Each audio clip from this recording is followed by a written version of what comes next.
Luka 13:6 hadi 9. Biblia husema hivi: kisha Yesu akawaambia mfano huu. Mtu mmoja alikuwa na mtini uliopandwa katika shamba lake la mizabibu. Akaja ili kutafuta tini kwenye mti huo, lakini hakupata hata mmoja. Hivyo akamwambia mtunza shamba, tazama, kwa muda wa miaka 3 sasa nimekuwa nikija kutafuta matunda kwenye mtini huu, nami sikupata hata moja. Ukate, kwa nini uendelee kuharibu ardhi? Yule mtunza shamba akamjibu, Bwana, wache tena kwa mwaka mmoja zaidi, nami nitapalilia na kuwekea mbolea. Kama ukizaa matunda mwaka ujao, vyema; la sivyo ukate. Walio nyuma mnasikia? Hello? Wa nyuma mnasikia? Sawa. Wacha tuombe. Tunashukuru Mungu wetu kwa ajili ya nafasi hii nyingine, mwisho wa mwaka huu, kusikia kutoka kwako kupitia kwa neno hili.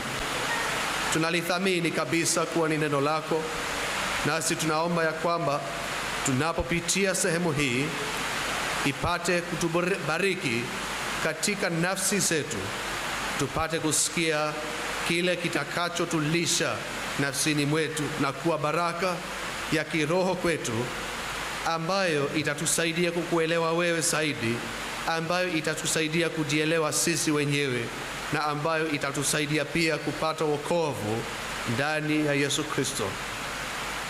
Tusaidie katika kujichunguza, tusaidie katika kulielewa neno hili, na tunaomba Mungu wetu ya kwamba mkono wako mwenye nguvu upate kuonekana katika ibada hii kwa ajili ya utukufu wako, na nikupitia kwa jina la Yesu Kristo tumeomba na kuamini.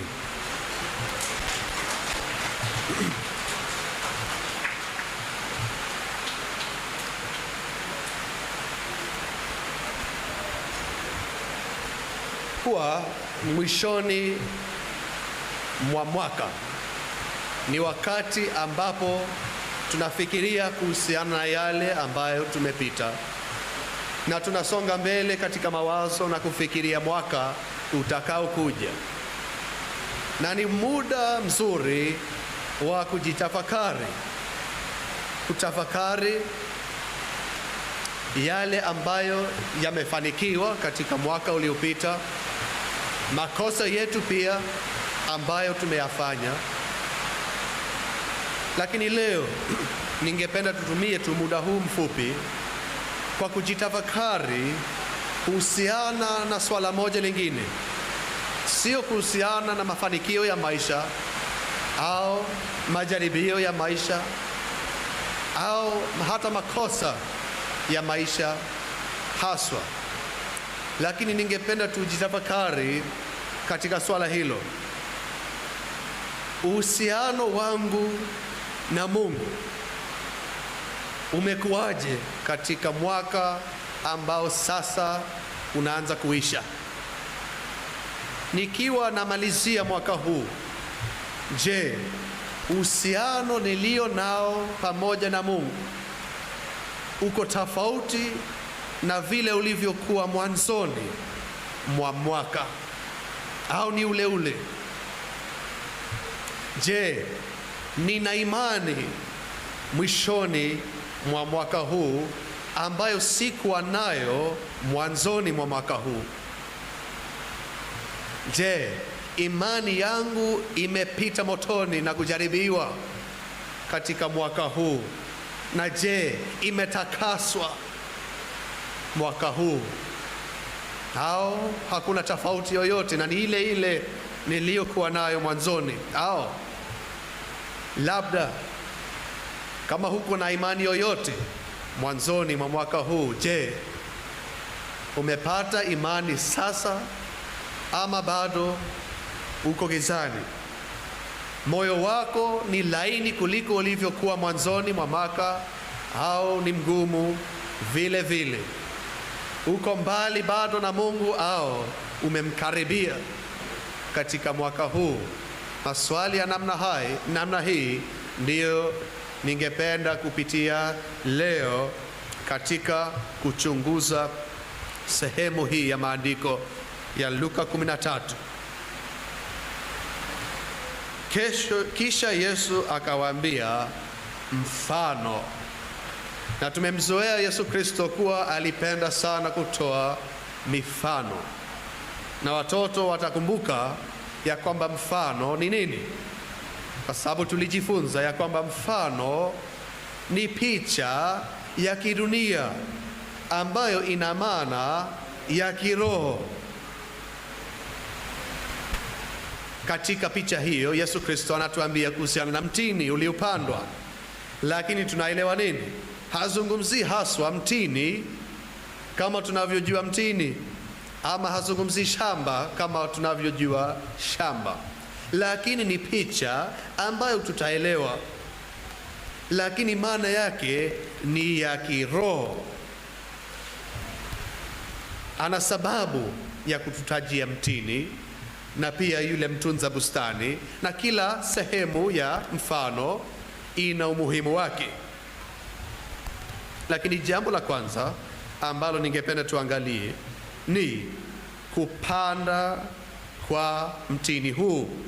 Mtu mmoja alikuwa na mtini uliopandwa katika shamba lake la mizabibu ama shamba lake la matunda. Hakuwa na shamba kama tulilonalo hapa, na huenda hakuwa na shamba kama ulilonalo nyumbani kwako. Shamba lake lilikuwa tofauti, na hakuna mashamba mengi huko ambayo ni ya namna hiyo. Shamba lake lilikuwa na kusudi moja peke yake. Alikuwa anataka nini? Matunda. Hakupanda mahindi, hakupata miti ya kivuli. Alipanda miti ambayo itamzalia matunda. Shamba lina kusudi moja tu peke yake. Kama shamba lake lingemzalia maua, je, angesikia raha? Hapana, kwa sababu yake ya kupanda mti huu ilikuwa si maua. Na kama shamba lake la mizabibu lingemzalia miti ya kivuli mizuri tu mikubwa, je, angesikia raha? Bado, kwa sababu yake ya kupanda katika shamba hili ilikuwa hiyo moja tu, anataka matunda. Na anavyopanda mtini huu ana matarajio fulani ambayo hayapaswi kuwa ya ajabu kwetu, ya kwamba baada ya muda fulani akishapita katika shamba lake la mizabibu ataona nini? Matunda, kwa sababu ni lengo lake lililomfanya aweke shamba pale. Ndio maana tunaambiwa akaja ili atafute tini kwenye mti huu. Amesubiri miaka 3, na ndani ya muda huu ana matarajio yanayostahili ya kwamba kutapatikana matunda. Lakini kumbe anapopata mtini huu anachunguza kuanzia juu hadi chini, asione nini? Tunda lolote. Biblia inasisitiza hapo, inatuambia ya kwamba hakuona hata moja. Kwa kifupi, ilikuwa ni mti ambao haukuonyesha hata dalili moja ya uhai. sababu hakuna matunda yaliyopatikana. Au ni mti ambao ulikuwa na ugonjwa fulani, usizae matunda. Lakini kama tunavyoambiwa ya kwamba mfano ni picha ya kidunia ambayo inaeleweka kwetu, lakini maana yake si ya kidunia. Maana yake ni nini? Ni ya kiroho. Tunaelewa nini hapo? Yesu Kristo anapotaja mtini, maana yake ni gani? Anapotaja mtunza bustani, anamaanisha nini? Anapotaja shamba la mizabibu, anamaanisha nini? Sasa tukipata majibu haya, tutajua anazungumza nasi kwa njia gani.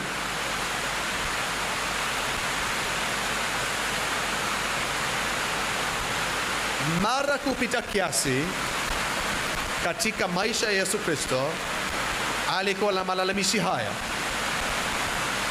Neno linapandwa kila wakati, mbegu nzuri za neno zinapandwa kila wakati, lakini mara nyingi hazifanyi chochote, hazibadilishi watu, wanabaki vile vile. Sasa neno linahubiriwa, watu wanapata kusikia habari njema ya Injili, lakini hawaathiriki hata kidogo. Na Yesu Kristo alilalamika namna hiyo mara nyingi sana. Yerusalemu, Yerusalemu, kwa nini hawataki kupokea wokovu anaoleta mwenyewe? Sasa maana ya kiroho ya mtini tunaopata hapa ni nini? Mtini ni sisi wenyewe, ama ni nafsi zetu ambazo zimepandwa. Wewe binafsi umepandwa, na ulipandwa na nani? Mwenye shamba. Shamba lenyewe ni nini? Dunia hii. Mwenye shamba ni Muumbaji ambaye ni Mungu wetu, naye ametupanda katika shamba lake mwenyewe, si letu. Huwa tuna tabia ya kusema shamba hili ni langu, hebu angalia hii mipaka yangu. Hapana, tumekabidhiwa sehemu hiyo, lakini ukweli ni kwamba mmiliki ni Mungu. Shamba lote ni lake, lakini wewe umepandwa katika shamba lake. Umepewa nafasi ya kuishi hapa duniani kama mti, lakini kuna matarajio fulani. Mungu anapotupanda katika shamba lake la dunia hii, anatarajia ya kwamba tufanye nini? Tumzalie matunda, matunda yanayostahili, yanayofaa. Na ana haki yote ya kuwa na matarajio haya, kwa sababu yeye ndiye anayemiliki kila kitu. Hata nafsi zetu zenyewe zinamilikiwa na yeye. Sasa ametupanda katika shamba lake, na kuna muda ambapo anakuja kuchunguza. Mungu anachunguza.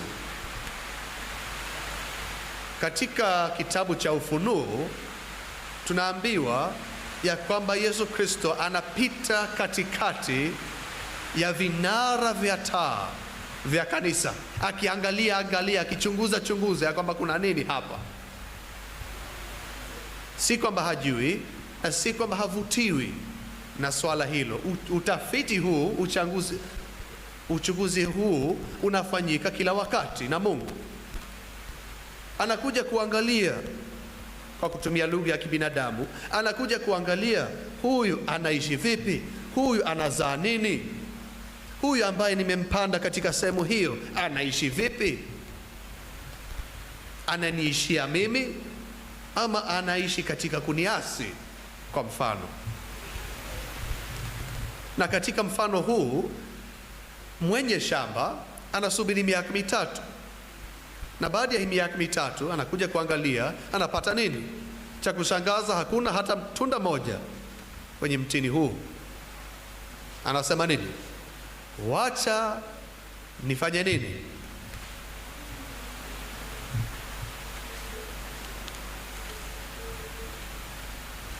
Anasema ukate. Kwa nini uendelee kuharibu ardhi? Kukata ni kufanya nini? Wewe ni mtini na umepandwa katika shamba la Mungu, alafu Mungu anakuja kuchunguza, anapata kwamba hakuna tunda. Anasema nini? Ukate, ambao ni sawa sawa na nini? Hahitaji mtaalamu kutuambia hivi. Kukata ni sawa sawa na kuisha ama kufa. Malaika wa kifo anatumwa, mkate huyu hajazaa matunda yoyote, haniishi mimi hata kidogo, akatwe. Lakini kuna mwombezi hapa, yule mtunza shamba ambaye si mwenye shamba, ni mtunza shamba. Anamjibu, Bwana, wache tena kwa mwaka mmoja zaidi, nami nitaupalilia na kuuwekea mbolea. Taangalia hilo zaidi. Ukizaa matunda mwaka ujao, vyema, la sivyo ukate. Sasa hata huyu mwenyewe anakubali, ikishafikia mwisho wa mwaka ujao na haja kuzalia matunda unayostahili, mkate tu, sitakuwa na la kusema. Lakini nipe tu mwaka mmoja huu, nijaribu kufanya kadri niwezavyo, nipalilie pale, nitoe magugu yote, tena niweke mbolea mzuri. Asipozaa pale, utafanya nini? Mkate. Na huyu mtunza bustani, wengine wamesema ya kwamba ni Yesu Kristo, lakini uwezekano mkubwa hapa ni kwamba ni wahudumu wa neno, kwa sababu Yesu Kristo hashughuliki tu na kupalilia na kuwekea mbolea. Hata katika maana ya kiroho, Yesu Kristo ni mwenye shamba, mwenye shamba mwenyewe. Sasa ameangalia miaka mitatu, ametafuta matunda, asipate hata moja. Uvumilivu wake mwenye shamba umeshapita kiasi. Walikuwa wanatarajia matunda mwanzoni kabisa, wasisubiri muda mrefu, lakini ameupa mti nafasi ya kuzaa na haujazaa. Na Biblia katika kusisitiza jambo hili inatuambia kitu. Ule mti haukuzaa hata tini moja, hata moja. Mbele ya Mungu, wacha niwe wazi hapo, kuna miti inayozaa na kuna miti isiyozaa. Si eti swala la kwamba umezaa mawili matatu, hapana. Unaweza kuwa unazaa matunda kwa ajili ya Mungu au usizae. Njia ni hizo mbili tu peke yake.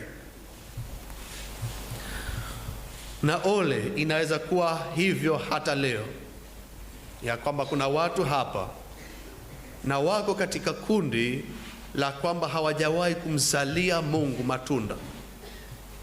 Na tusifikiri matunda kuwa ni jambo la kawaida, hapana. Tunda ambalo Mungu anatarajia si eti kwamba umemsaidia jirani yako na chumvi. Hilo si tunda la Mungu. Matunda ambayo Mungu anataka ni kwamba tuishi kwa ajili yake. Chochote tunachofanya tunamfanyia yeye. Na matunda, tunaambiwa kuhusiana na matunda haya kwamba ni ya namna gani katika Biblia.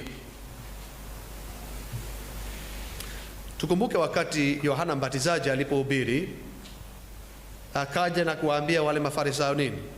Leteni matunda yaonyeshayo toba ya kweli. Tunda la kwanza. Hao watu walikuwa watu wa dini kweli, wanahudhuria kila ibada, hawakosi siku ya ibada, lakini hawamzalii Mungu matunda kwa sababu hawana moyo wa toba hata kidogo. Na kama wewe huna tunda hili katika maisha yako, usithubutu kusema ya kwamba mimi ni mtoto wa Mungu. Yule ambaye ni mtoto wa Mungu ni yule anayemzalia Mungu matunda, na tunda la kwanza na la kimsingi ni toba. Toba ambayo si swala la kusema pole. Toba ni kugeuka kutoka kwa dhambi na kumwendea Yesu Kristo. Lakini kuna wengine hapa labda na tunda hili la toba halijawahi kupatikana katika maisha yako. Matunda yako ama matendo yako mazuri usiangalie kuwa ni mazuri kama hujawahi kutubu. Pasipo imani tunaambiwa nini? Hatuwezi kumpendeza Mungu kivyo vyote. Haijalishi kwamba matendo yatawapendeza wengine. Swali ni mwenye shamba atakapofika kwako na kuchunguza, je, atapata matunda yale anayotarajia mwenyewe au la? Hilo ndilo swali. Matendo yoyote ambayo hayajafanyika kwa ajili ya Mungu pekee si matunda. Tusichukulie kwa urahisi ya kwamba matunda haya yako vipi. Tuna tabia ya kujilinganisha na watu wengine na kusema matunda yake huyu ni mabaya kabisa, maovu. Huyu ni mlevi, sijui huyu ana dhambi gani, mimi si kama yeye. Kwani Mungu atakuja kukulinganisha na mwingine?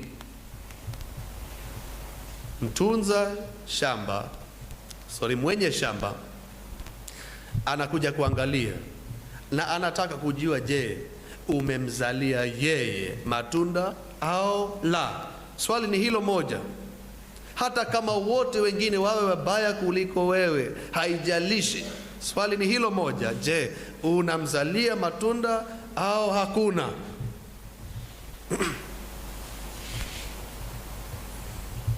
Labda kuna majani mengi, majani tele, lakini majani yatamsaidia vipi? Hajapanda mti huu kwa sababu ya majani. Amekupanda katika dunia hii umzalie matunda peke yake. Na tunaambiwa zaidi hapo ya kwamba miti ya namna hiyo ama mtini namna hiyo, sio tu kwamba mti unachukua nafasi ambao ungechukuliwa na mti mwingine. Ni hivyo, lakini ni zaidi ya hivyo. Mtini huu unafanya nini kwa kukaa hapo? Unavuta maji, unavuta mbolea, lakini hauzai. Sasa unaharibu ardhi kwa kutumia lugha inayotajwa hapo. Kwa nini uendelee kuharibu ardhi?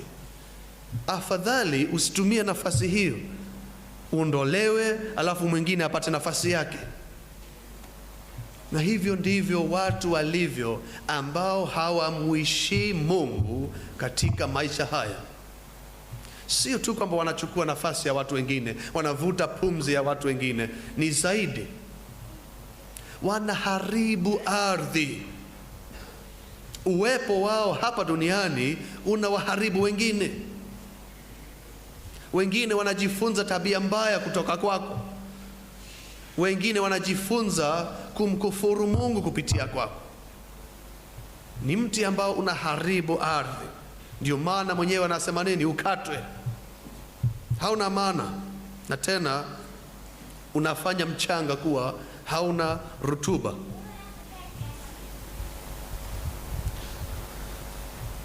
Wakati huu wa mwisho wa mwaka ni wakati wa kila mmoja kuchunguza pamoja nami. Tunapofikiria juu ya mwaka ambao sasa umekaribia kuisha, huduma ya neno imefanya nini? swali ambalo lazima mtunza bustani ajiulize. Zile mbegu ambazo nimerusha kila mahali zimefanya nini? Matunda ambayo yamedhihirika ni ya namna gani? Au kuna matunda yoyote katika huduma hiyo, katika kijiji hiki ama vingine vinavyozunguka? Kuna matunda gani ya neno la Mungu? Kuna ishara gani ya kwamba Mungu yuko katika bustani yake? Kuna ishara gani ya kwamba mkono wa Mungu umetolewa kwa nguvu kuwaokoa watu kutoka katika dhambi zao na kuwarejesha katika njia za haki na kuwa wafuasi wa kweli wa Yesu Kristo? Je, mafundisho ya kweli yamehubiriwa na mafundisho ya uongo yametangazwa kuwa ni uongo? Na tusiseme kwa urahisi tu kwamba Mungu hajafanya kazi hapo.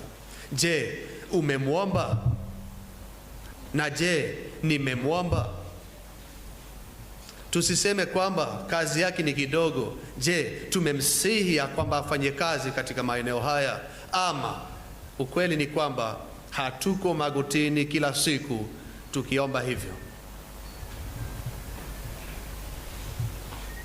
Lazima tufanye utafiti, tuwe wazi, kwa sababu kwake Mungu kila kitu kiko wazi tayari. Sasa afadhali macho yetu yawe sawa sawa na yake. Alafu achana na huduma katika maeneo haya. Jichukulie mwenyewe kuwa ni mtini. Mungu angekuja kwako leo na kuchunguza, je, angepata tunda hata moja? Baada ya kuchunguza maisha yako ya binafsi katika mwaka uliopita, je, kuna matunda ya kweli ambayo yametoka kwako kwa ajili ya Mungu peke yake, ya kwamba umemwishia yeye? Na ile toba ambayo ni tunda la kwanza imepatikana kweli katika maisha yako au la? Lakini katika fikra hizo zote usikose kutumia mfano wa Mungu. Usiseme kulingana na mawazo yangu, naona kwamba nimefanya vizuri.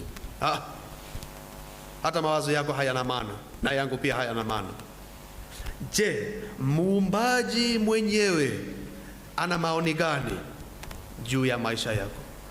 Muumbaji mwenyewe anayepima moyo, je, ameona toba? Hadanganyiki. Mtu wa kujifanya anamjua tu hivyo hivyo, hahitaji kuambiwa chochote na mtu yeyote, sababu amejua kila kitu. Sasa yeye kama angekuja na kuchunguza moyo wako, je, angesemaje?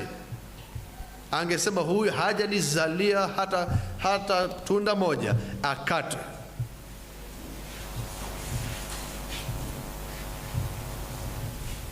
Lakini tukisonga mbele, kuna mtunza shamba, na ni neema ya Mungu ya kwamba wapo watunza shamba ambao wanawasimamia wengine. Na huyu mtunza shamba ambaye tumesema ni mfano wa wahudumu wa neno, anamsihi mwenye shamba awape tu mwaka mwingine moja tu. Anajua ya kwamba uvumilivu wake umejaribiwa tayari kupita kiasi, lakini anamwambia moja tu, nipe moja.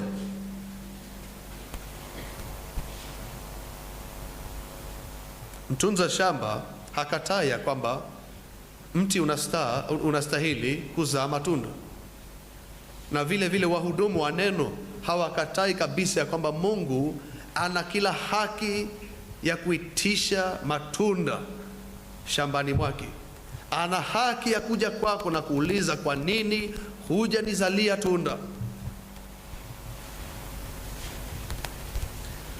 Lakini anaomba tu kwa nafasi hiyo moja, ili kupata uwezekano wa kuzaa kwa matunda. Na kinacho tufurahisha ni kwamba kuna watu ambao wanaokolewa katika muda huu wa mwaka mmoja katika mfano. Yaani kuna kipindi fulani ambacho wanapewa, na katika kipindi hicho wanapata wokovu. Namfikiria yule mwizi haswa msalabani, ambaye katika dakika za mwisho za maisha yake alipewa tu mwaka mmoja katika mfano huu, muda mfupi wa kuzaa matunda. Akafanya nini katika dakika zake za mwisho? Akazaa matunda ya toba, akamgeukia Yesu Kristo, akaahidiwa ya kwamba leo utakuwa pamoja nami paradiso. Na kama vile Abrahamu alivyomsihi Mungu kwa ajili ya watu wa Sodoma, wahudumu wa kweli wa neno wanamsihi Mungu kwa ajili ya watu wao. Mchungaji ambaye anahitaji kulipwa mpaka waombee watu wake si mchungaji wa Mungu hata kidogo. Mchungaji ni mtunza shamba ambaye anajali miti yake, yuko tayari kupalilia, yuko tayari kuwekea mbolea, bora tu ule mti uzae matunda kwa ajili ya Mungu, atasikia raha. Lakini mambo mengine yako kando.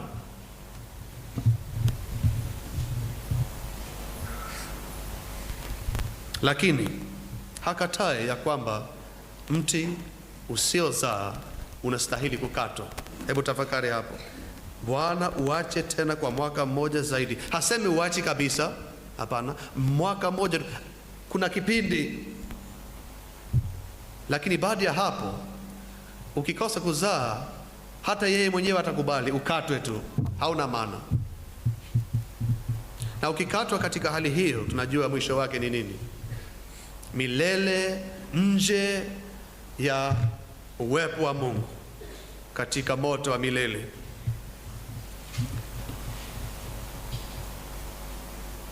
Hata mwaka huu ambao umepita sasa ni mwaka wa rehema, kwa sababu ni mwaka ambao watu wengine hawakupata. Walikatwa chini na wameenda. Na hatupaswi kudharau muda wowote.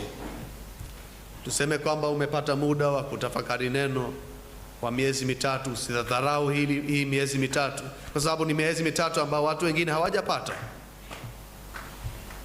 Na hata hivyo, Mungu akikujalia kuwa na mwaka mmoja mwingine, usiudharau mwaka huu. Usiuchukulie kwa urahisi. Sitarajii kwamba lazima nitapata mwaka mwingine baada yake. Hakuna ulazimu wowote. Labda mwenye shamba ameshakuja kwako na kumwambia mtunza shamba ya kwamba bado mwaka mmoja hapo, bado muda, asipozaa matunda nitamkata. Na mtunza shamba hata kuwa na neno lolote la kusema. Azimia ya kwamba mwaka ujao, kama Mungu atakujalia kuishi, hautakuwa mwaka wa kupuuza, bali kwa kila njia utatafuta njia ya kumzalia Mungu matunda anayostahili, iwe ni ya toba, iwe ni ya upendo, lakini kupitia kwa nguvu na uwezo wa Yesu Kristo, ya kwamba utaanza kumwishia yeye hata kama hujawahi kumwishia. Na njia ya kibiblia ni moja tu, kupitia kwa Yesu Kristo. Kando yake hautamzalia Mungu chochote. Pasipo imani haiwezekani. Lakini nilisema nitaangalia maneno haya mawili. Bwana, uache tena kwa mwaka mmoja zaidi, nami nitaupalilia na kuwekea mbolea. Wahudumu wa neno ama wahudumu wa Mungu wanaupalilia vipi mti Na wanauwekea mbolea vipi? Mti, kwa sababu ni mfano, picha ya hapa duniani ikiwa na maana ya kirohoni. Kwanza, kupalilia. Tunapalilia kwa kufanya nini? Kuondoa magugu. Ni swala la kwanza.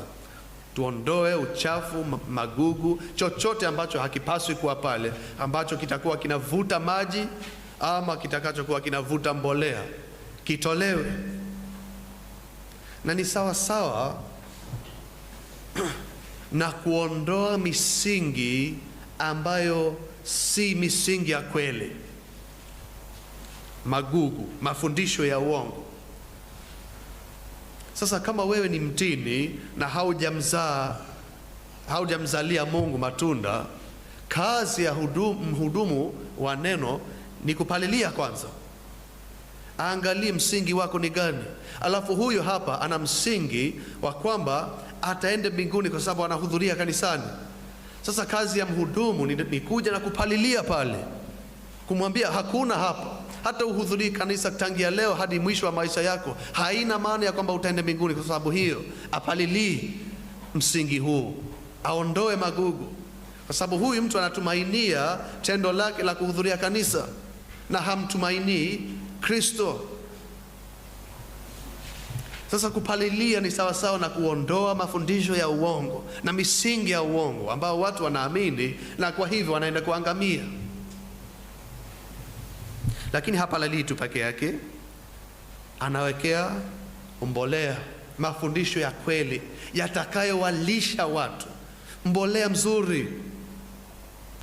Na mbolea mzuri ni mafundisho ya kweli ya Biblia. Mtu asiwe na giza. Mhudumu ahakikisha kwamba watu wamepewa kinachofaa, ili wasisimame mbele ya Mungu na kusema kumbe sikujua kwamba injili iko hivi, sikujua kwamba ilikuwa ni muamini Kristo ndio nipate wokovu. Hapana.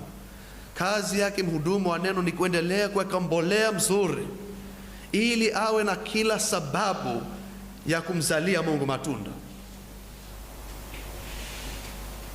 Lakini kazi yake ni muhimu, kuondoa mafundisho ya uongo na kuwekea mafundisho ya kweli. Lakini kuna kitu ambacho hawezi kumbadilisha, hawezi kumbadilisha hata mmoja.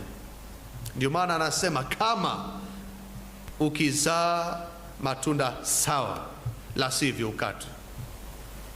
Hata mwenyewe hajui. Hakuna mhudumu yeyote wa neno ajuaye ya kwamba huyu ataenda mbinguni, huyu hataenda mbinguni. Hakuna. Watakao sema wanajua, ama yule mpumbavu anayesema ya kwamba sijui ana funguo za mbinguni, watasimama mbele ya Mungu na kutoa hesabu ya kwa nini walisema maneno haya. Ni kumkufuru Mungu. Mwenye funguo tumeambiwa tayari katika neno ni Yesu Kristo mwenyewe, si mwanadamu. Mimi siwezi kujua kwamba wakina nani wanaenda mbinguni hapo. Siwezi kujua wakina nani wanaenda motoni. Sina ujuzi huu na sitawahi kuwa nao. Kazi yangu, kama ilivyo kazi ya wahudumu wote wa neno, ni kupalilia na kuwekea mbolea kila wakati, nikiwa na kazi moja nyingine ama jukumu lingine moja. Huyu jamaa alipalilia, ndio, aliwekea mbolea, ndio, lakini pia alifanya nini? Alimuomba Mungu. Yule mtunza shamba akamjibu, Bwana, ungeacha kwa mwaka moja zaidi. Kazi ya mhudumu hiyo, awaombee watu kila wakati. Mungu wapatie nafasi tu moja, iwe ni mwaka moja tu peke yake, lakini wapatie nafasi ili niendelee kupalilia na kuweka mbolea, tuone kama atazaa matunda au la. Asipo sawa mkate, lakini mpatie tu muda fulani. Hivyo ndivyo tunavyofaa kuomba kila wakati. Huyu mtu amekuja ndio kwa miaka 5 na sijaona kwamba amezaa matunda yoyote, lakini Mungu mpatie tu mwaka mmoja zaidi, tuone kama atazaa. Asipozaa, sitakuwa na neno zaidi. Sasa ni kazi ya tatu ya mhudumu wa neno. Kazi ya kwanza kupalilia, kazi ya pili kuwekea mbolea, kazi ya tatu kumsihi Bwana, kumwomba Bwana kila wakati ya kwamba awaache watu kwa muda ili wapate kupaliliwa zaidi na kuwekewa mbolea zaidi, na ya kwamba Mungu apate kuwapa uhai ili wasiwe miti isiyozaa matunda. Kama ukizaa matunda mwaka ujao, vyema. Na kama wewe utazaa matunda hata iwe ni mwaka wa mwisho, vyema. Lakini la sivyo utakatwa.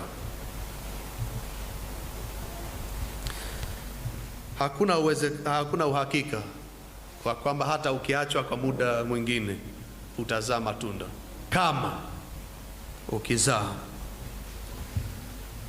labda utasema moyoni mwako kwamba nitamzalia vipi matunda Mungu wangu?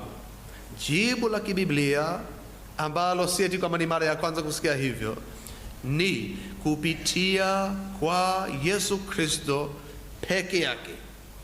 Kwanza, huwezi kumfanyia Mungu chochote kama hujamwamini mwana wake. Haiwezekani. Inachukua utubu kutokana na dhambi zako, uziache nyuma na kumgeukia Yesu Kristo. Matunda ya kwanza hayo. Kuna ishara ya uhai tayari wakati mtu anapoachana na dhambi zake na kumgeukia Yesu Kristo kwa imani. Ishara ya kwanza ya kwamba kuna uhai katika mti huu, na mti huu peke yake ndio utazaa matunda. Kando na Yesu Kristo hautazaa chochote.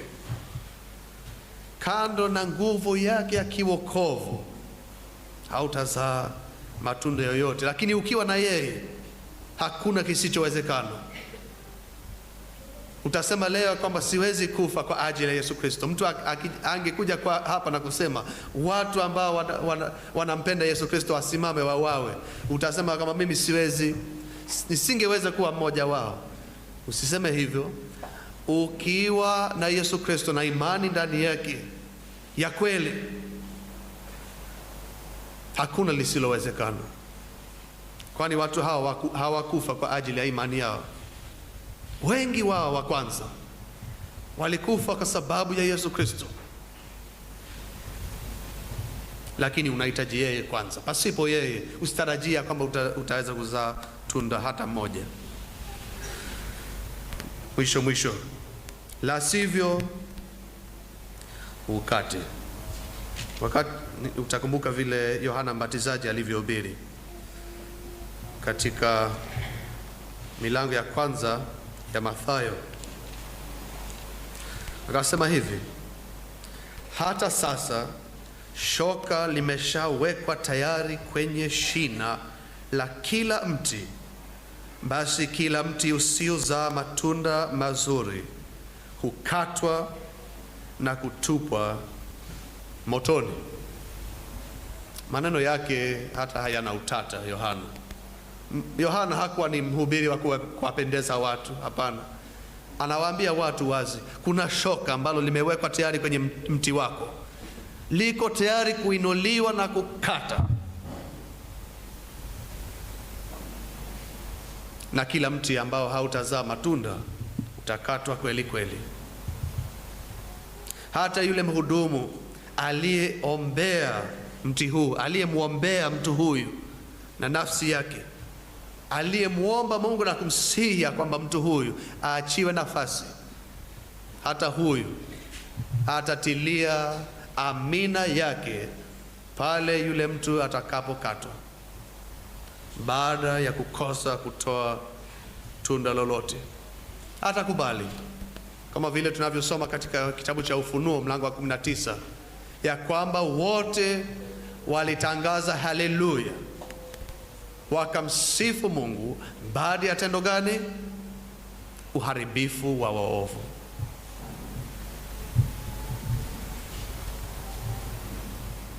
Wewe huwezi kujua ya kwamba Mungu amekupimia muda gani? Huenda mwaka huu utakuwa wa mwisho, hujui, lakini unastahili kuishi kana kwamba utakuwa wa mwisho, kwa sababu hujajua utaachiwa nafasi gani. Kazi yetu ni kuwaombea kila wakati, ili Mungu awape nafasi, aendelee kuvumilia, ya kwamba mwanze kuzaa matunda. Lakini kutakuja siku ambapo mti usiozaa utakuwa hauna budi kukatwa. Na ukishakatwa chini, Biblia inatuambia nini? Mti unavyoanguka ndivyo unavyolala. Maana yake nini? Ukishaanguka ni basi, hakuna kurudi tena. Wale wote watakaoisha katika miali ya moto ya milele, hakutakuwa na kuamka kutoka pale.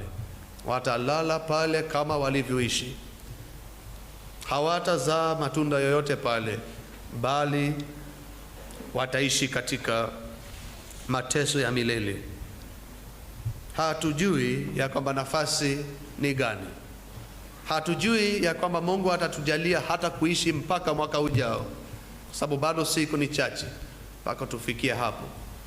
Lakini iwe ni azimio la moyo wako ya kwamba nikipata nafasi ya kuishi kivyo vyote na kupitia kwa Yesu Kristo, nitajaribu kumuishia Mungu, ili kupitia kwake Yesu Kristo nipate uzima wa milele, nipate kuwa mti unaoishi kwa ajili ya kusudi ambalo alipandwa hapa duniani, yani kumzalia Mungu matunda.